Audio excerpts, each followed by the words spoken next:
I'm ranking every Death Row Final Meal request to find out which one's the greatest of all time. Today, we are taking a look at the selection of Jimmy L. Glass. On Christmas Eve of 1982, Glass and his friend Jimmy Wingo were serving out prison sentences at the Webster Parish Jail when they decided they wanted to make their escape. So, when they were left unattended while making calls to their families, the two took advantage, went down the elevator, and exited the compound. However, less than 24 hours after escaping, the pair broke into a nearby residence. Here, the two men threw a cinder block through a window, stormed inside, and executed Erlene and Newton Brown in their bed. As a result of these crimes, both men were captured and sentenced to death by electrocution. For his final meal, Glass requested a pepperoni pizza, a chef's salad with blue cheese dressing, fresh peaches and cream, and 2 soft drinks. In my opinion, this meal is pretty well-rounded, but there's nothing about it that's particularly special. I'm placing this meal in B tier.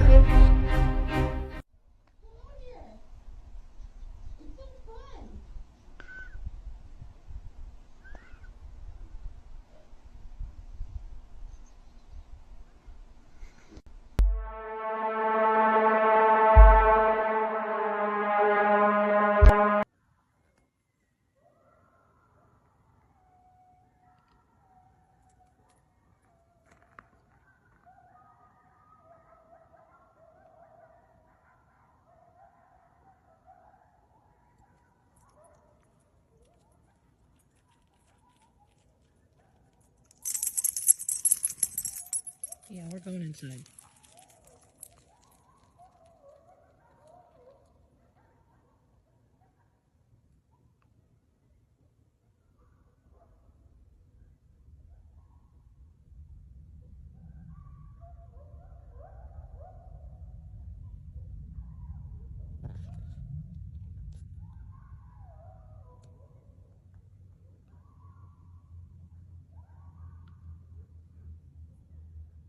Okay, we're going in. You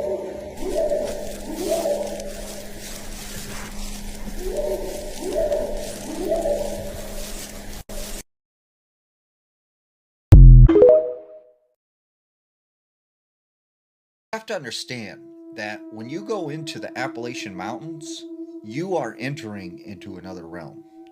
And there is a set of unspoken rules that you must follow. Rule number 1, if you hear something calling your name, right, you didn't. There is nothing there. And you should not respond. Do not say hello. Do not say, who is it? Just run away. Because something is trying to gain permission. And by you acknowledging it, you are allowing it to come after you.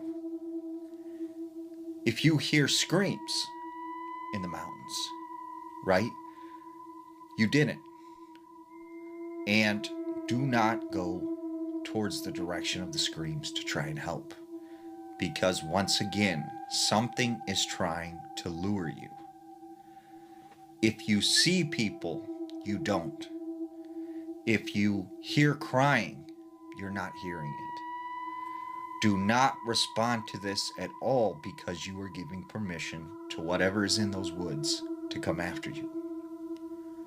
Now, if you are to go camping in the Appalachian Mountains, right, you have to remember, at night, you must keep a fire going at all times. And it's not for warmth, it's not for cooking, it's to keep you safe. And if you are going to camp in a tent, make sure when you go into that tent, it is sealed up. There are no holes, there are no cracks. And if you hear any kind of screaming, yelling, or anyone calling your name, do not respond. Do not go to sleep. And if something wakes you up, stay alert, and once again, do not respond.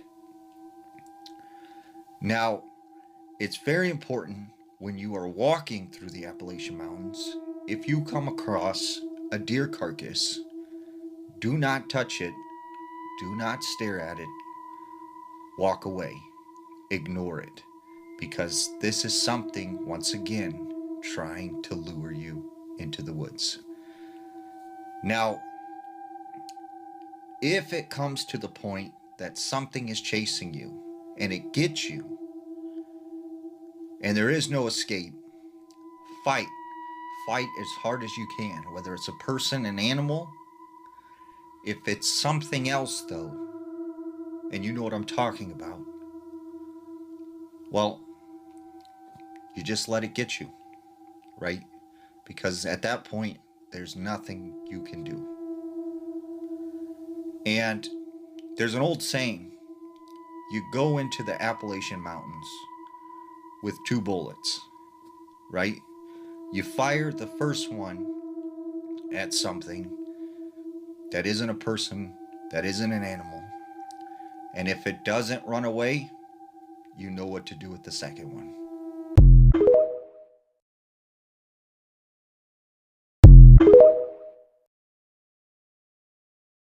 Listing all the reported extraterrestrials.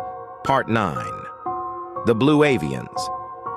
Could an alien species be guiding humanity toward a higher consciousness? Let's explore the Blue Avians. The Blue Avians are described as tall, bird-like beings with blue feathers and a serene presence. They gained fame through Corey Goode, who claimed to have encountered them during secret space program missions. According to Goode, they communicate telepathically and aim to help humanity ascend spiritually. In Part 10, we'll dive into the chilling Chupacabra connection.